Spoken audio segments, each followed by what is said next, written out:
Vamos lá, irmãos, continuando aqui, nosso primeiro dia de aula de psicologia pastoral, é o terceiro bloco, essas aulas são gravadas. Então, continuando aqui, irmãos, deixa eu até fazer citação de um livro, eu esqueci, está ali, eu não vou conseguir pegar agora. O nome do livro é O Corpo Fala. O Corpo Fala, de Pierre Hill e Roland Tompalov. O Corpo Fala. Esse livro é um livro secular, mas que expressa um pouco do que eu tinha dito há pouco, sobre o que eu falei. Muitas vezes, as palavras das pessoas estão mentindo. E não é porque a pessoa é um mau caráter, um mentiroso crônico. É porque ela não consegue se enxergar, mas ela está agindo de outra forma. O corpo fala o tempo todo e compete a nós aprendermos a ler não só as palavras ditas, mas a energia que a pessoa emana no seu corpo. Quer ver um exemplo? Você vai aconselhar alguém, a pessoa já... Tá, pastor, pode falar. Parece bobeira, né? Só cruzou os braços, né? Seria só um cruzar de braços? Não, meus irmãos. Ou senão a pessoa está assim com o pé, ó, batendo o pé. Tá, pastor, fala. Não, estou te ouvindo. Ah, só estou mexendo a perna.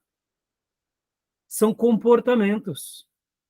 São atitudes. O corpo está falando o tempo todo e muitas vezes a gente acha que a pessoa está sendo ensinável ali, está sendo atenciosa e não necessariamente. É importante discernir isso. Por isso que o estudo da psicologia ele vai nos dar essa capacidade de enxergar esses fenômenos, ações, reações observáveis. E agora, é claro, a gente observa, a gente escuta as palavras, mas a gente observa as atitudes. Estão entendendo, meus irmãos? É muito interessante tudo isso, tá bom? Pastor Johnny, leia para nós agora Psicologia Geral, por favor.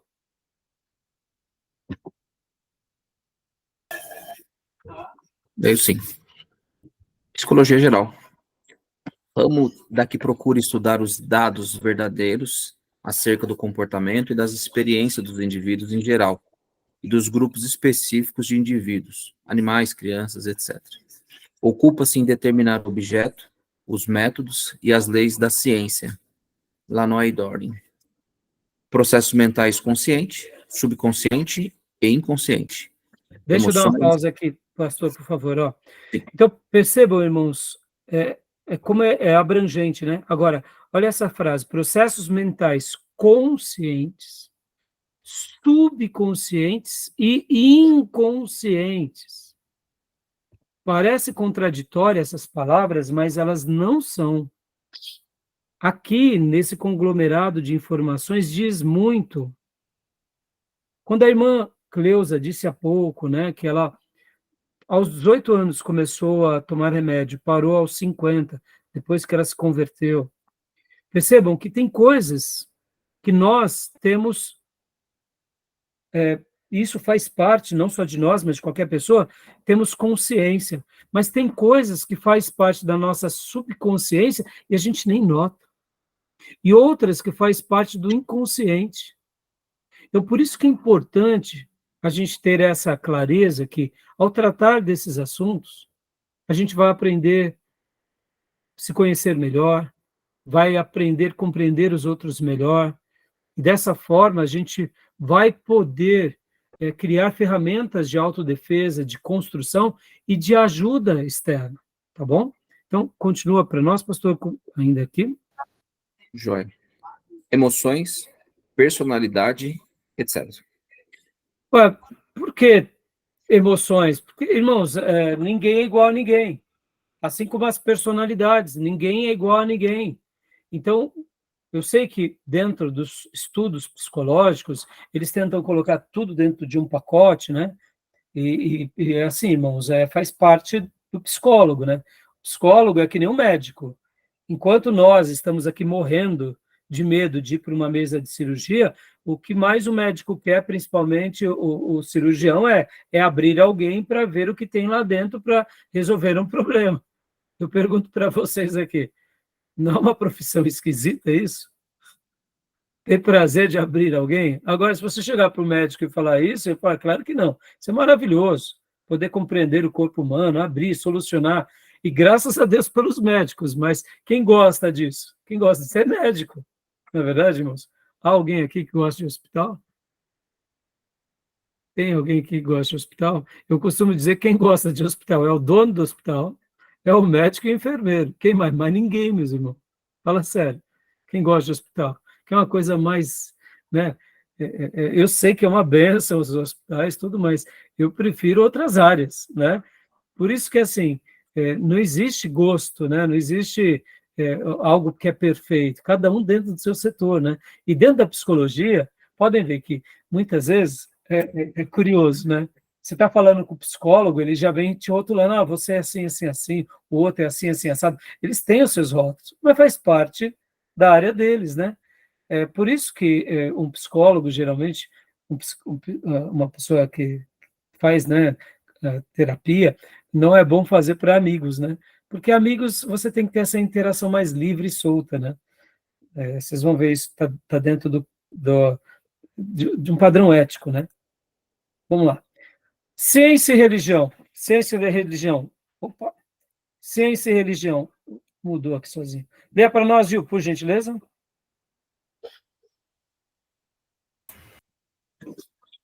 Ok. É a atividade, a disciplina ou o estudo voltado para qualquer desses ramos do conhecimento.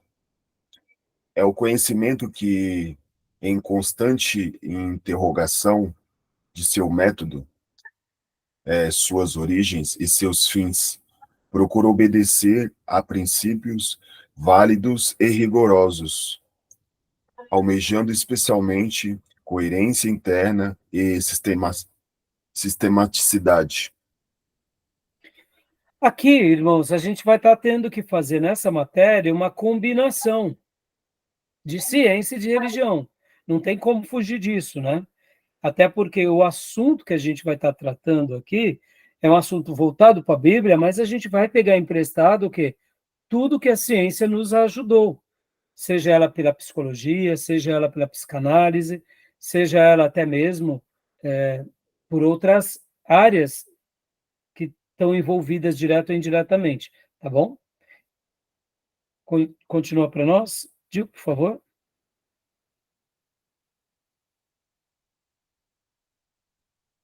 Eu estava desligado aqui. Conhecimento científico. Utiliza o método experimental para alcançar e saber científico da realidade.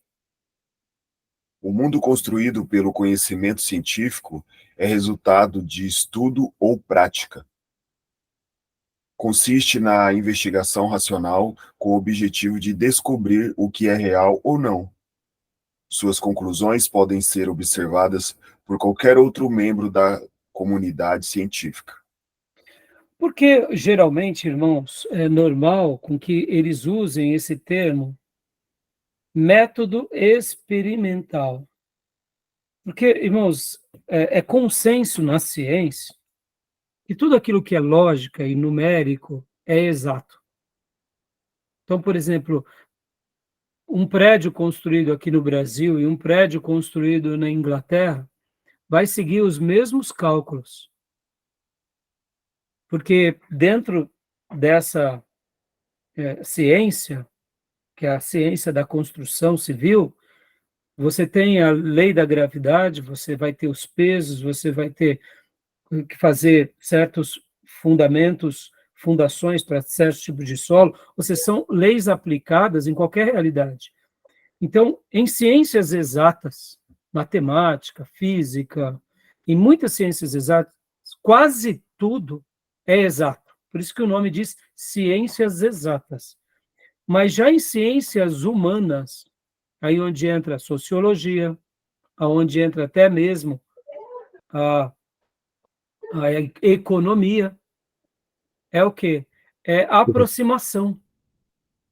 Por exemplo, e a psicologia, você não tem como pegar uma pessoa, por exemplo, e falar assim, ó, você, fulano, sei lá, você é isso, isso e aquilo, igual o outro caso, não tem. Por isso que é um método experimental.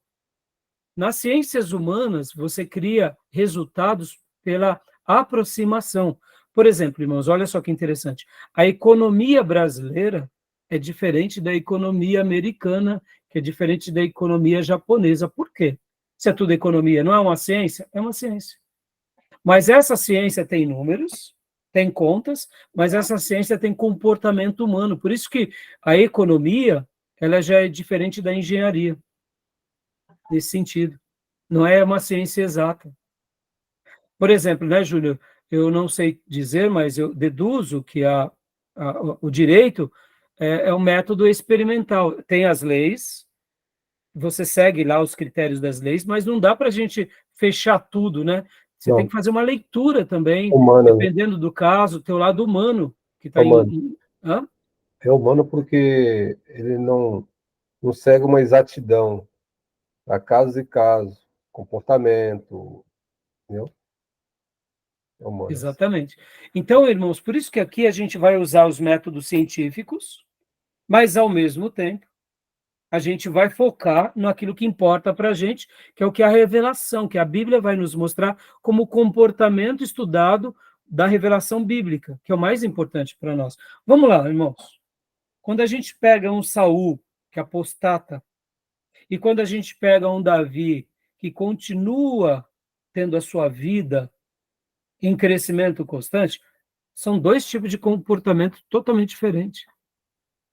Ou seja, é um método experimental, a revelação vai nos trazer lucidez, vai, mas por que Saul naufragou e por que Davi prosperou?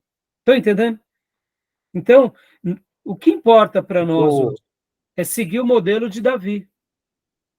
o E ser qual é o humano, modelo de Davi? De fidelidade a Deus, de obediência a Deus. Mas sejamos honestos, muitas vezes quando a gente só fala fidelidade e obediência, fica muito vago na cabeça de alguns irmãos.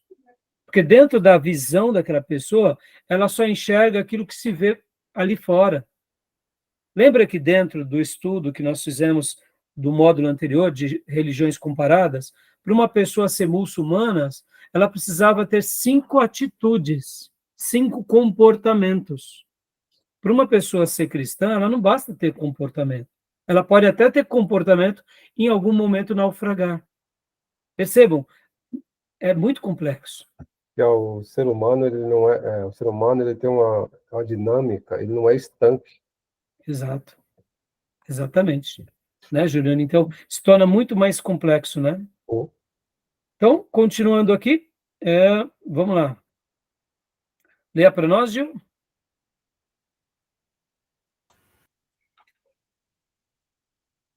A hanseníase, ou mal de Hans, que, que na antiguidade era chamado de lepra, toda a comunidade científica concordam que esta enfermidade infecciosa é causada pelo bacílio Mycobacterium leprae, que afeta os nervos e a pele, provocando danos severos. Por que o professor ele está falando isso? É o método experimental. Hoje, pode ver, irmãos, na medicina, olha que interessante. Mesmo que o médico tenha parte clínica e lógica e cálculos, etc. Tal, certas doenças, o que eles falam? Essa doença tem 90% de recuperação. Essa doença tem 50% de recuperação. Essa doença só tem 10% de recuperação. Mas onde eles pegam esses números? Dentro das suas experiências. Então, uma pessoa, quando ela é acometida de um certo mal, que ele tem 90% de recuperação, ele já fica feliz. E, infelizmente, quando acontece o oposto, só 10% ele já fica preocupado.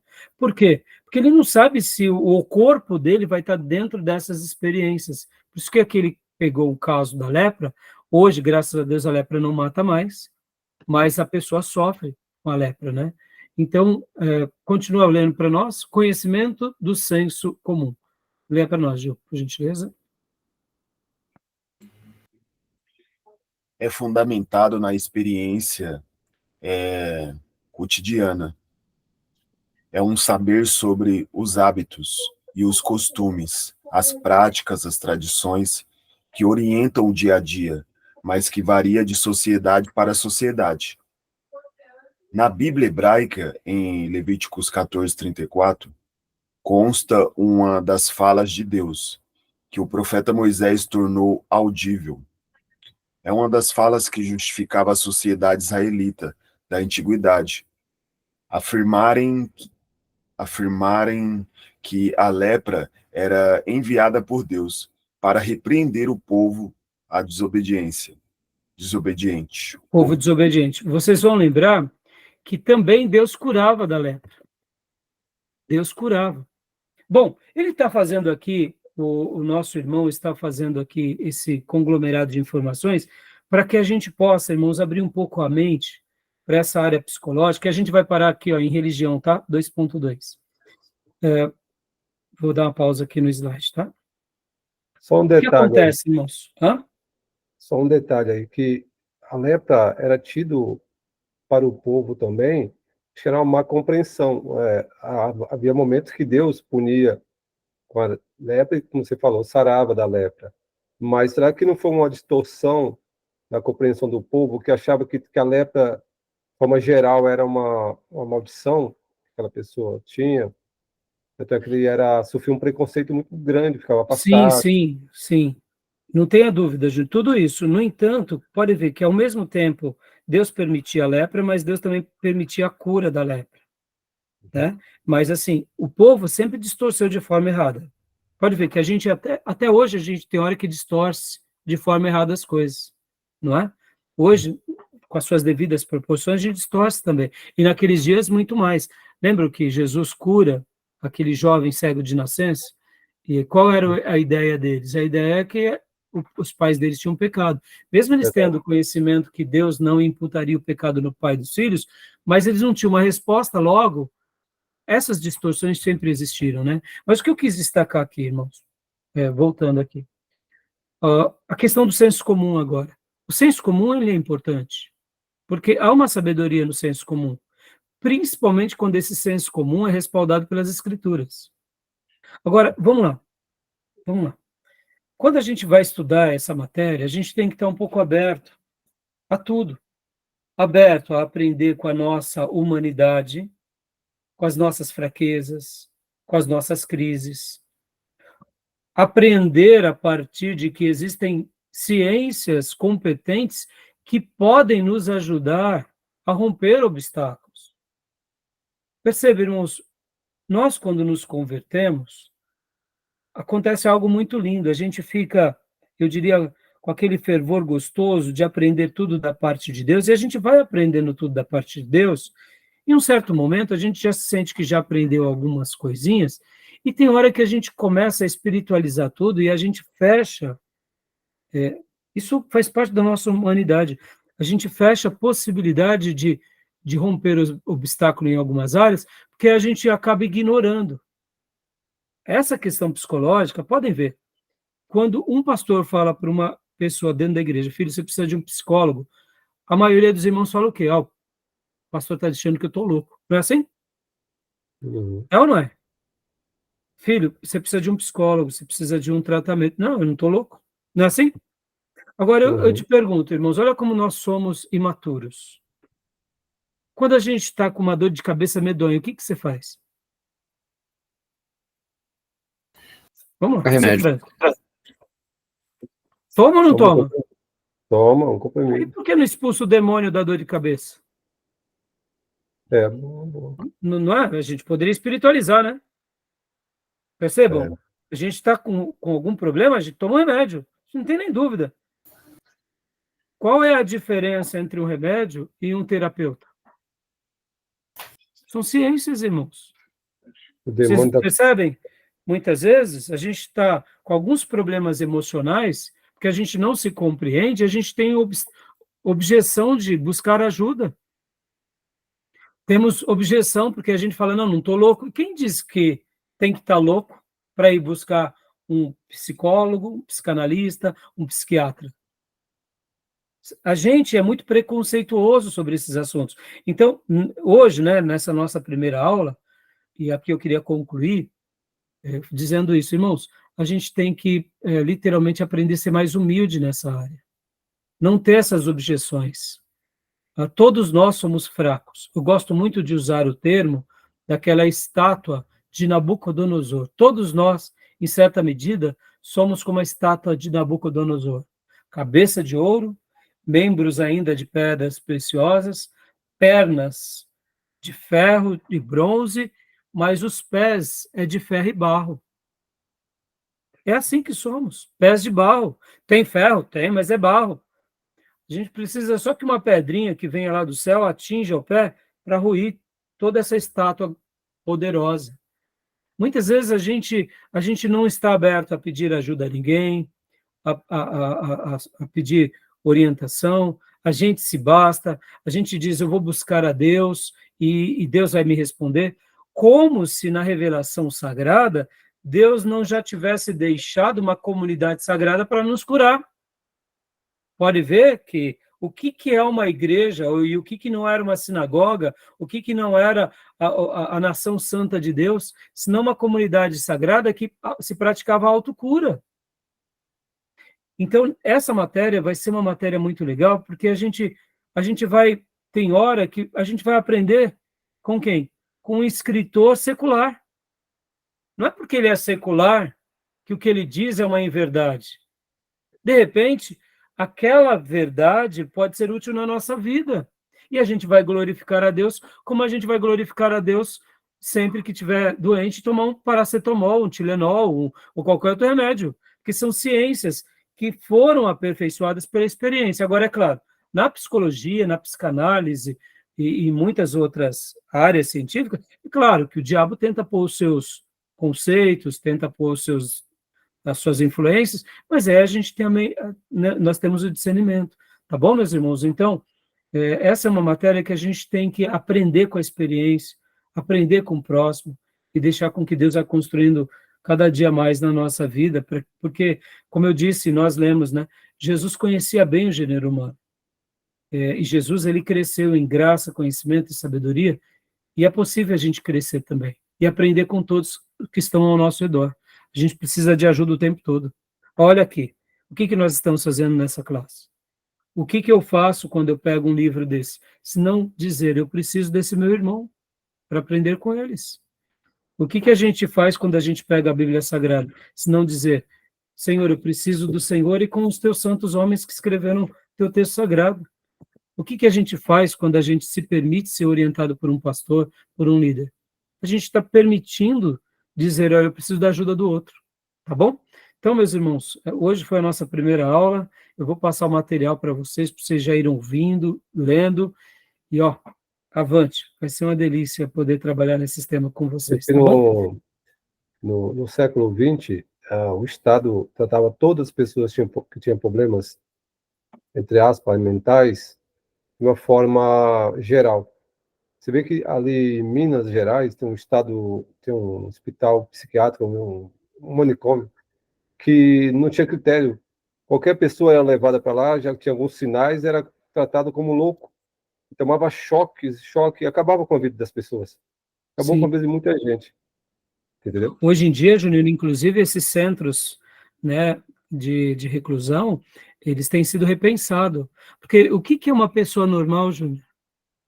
Entendeu?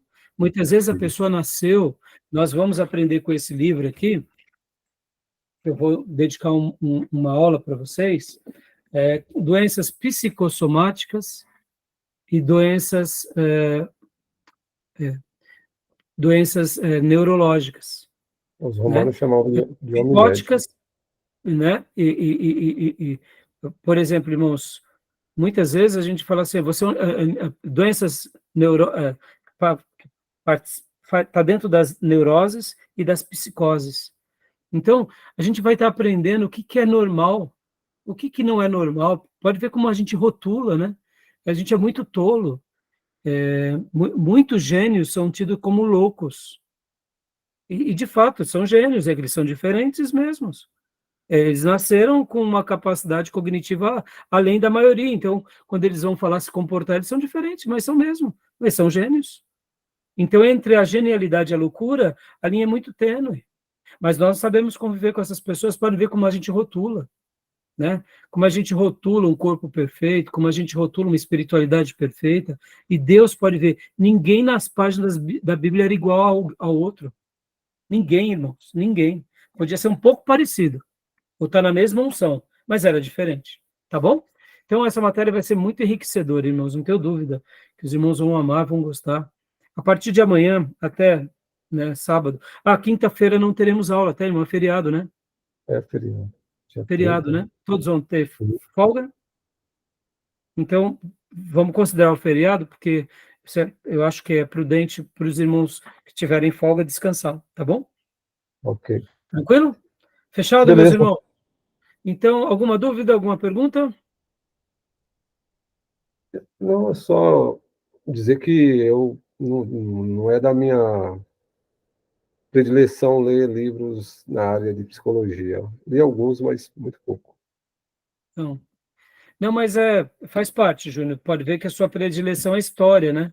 Sua predileção é outra, faz parte. Mas você vai gostar, Júnior, porque, como eu disse, nessa matéria a gente vai trabalhar muito nessa área, construindo o homem interior para servir o homem exterior.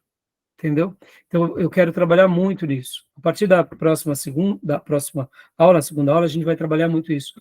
Porque, irmãos, todos nós temos calcanhar de Aquiles, ou seja, o nosso pé de barro, e a gente tem hora que não sabe enxergar isso. E quando a pedra vem no lado de barro e a gente cai, aí a gente entra em crise. E saber que o nosso pé é de barro é muito bom. É muito bom. Não é bom porque a gente vai fazer autocomiseração, não. A gente só vai saber lidar. E saber lidar é um segredo inenarrável. O domínio próprio é fantástico. Ter domínio próprio, controle das emoções. Você vê que eu fico analisando, né? Se você reparar, vocês vão, não sei se vocês já observaram, né? Nas Olimpíadas é muito bom te ver isso aí. O Brasil sempre se ferra no esporte, que os atletas brasileiros não têm um controle emocional. Sim, sim. Então, quando eles pegam os jogos decisivos, ele tem mais capacidade técnica e às vezes no emocional perde. Por quê, Júnior? Nossa cultura não é, a gente não foi treinado em jogo individual. A gente é treinado em jogo coletivo. A natureza do brasileiro, olha só, psique. O europeu, por que o europeu se dá bem e o americano em questões individuais? Eles são treinados à superação individual. O brasileiro não é. Pode ver que os nossos esportes é coletivo. Por que o oriental é treinado em jogos individuais? A luta é individual, você não luta coletivamente. Então, isso tudo tem a ver com a nossa cultura. Por que o brasileiro só rompe o obstáculo estando ao lado de outras pessoas? Porque a gente não aprendeu a romper os lados pessoais. Por que estudar sozinho, ser um autodidata, é tão difícil para a gente? Porque a gente não foi treinado. E é isso que é legal. Quando a gente conhece esses lados, a gente faz uma avaliação nossa como pessoa, nossa como família, nossa como nação, a gente pode melhorar. Tá bom? Então, beleza, meus irmãos? Terminamos Beleza? aqui? Beleza. Fechado? O livro é aquele lá mesmo, né? O livro. Isso, é aquele lá, eu vou estar passando para vocês, tá? A foto de tudo amanhã. Beleza. Tá bom? Mas só esse é o padrão Só mesmo. vai ser esse. Esse vai ser o livro-texto, mas logo depois eu vou estar dando outros materiais para vocês lerem também. Tá bom? Tem muitas páginas? Ele tem 250 páginas. Mas é uma leitura muito agradável, Júnior. Mas igual do Raimundo lá, que eu li. Esse não, só que esse é mais técnico. Ele é mais... assim, o outro lá foi 232, 236. Tá bom, meus irmãos? O outro mais Fechado? superficial. Beleza. Deus abençoe, meus irmãos. Um bom feriado para vocês, viu?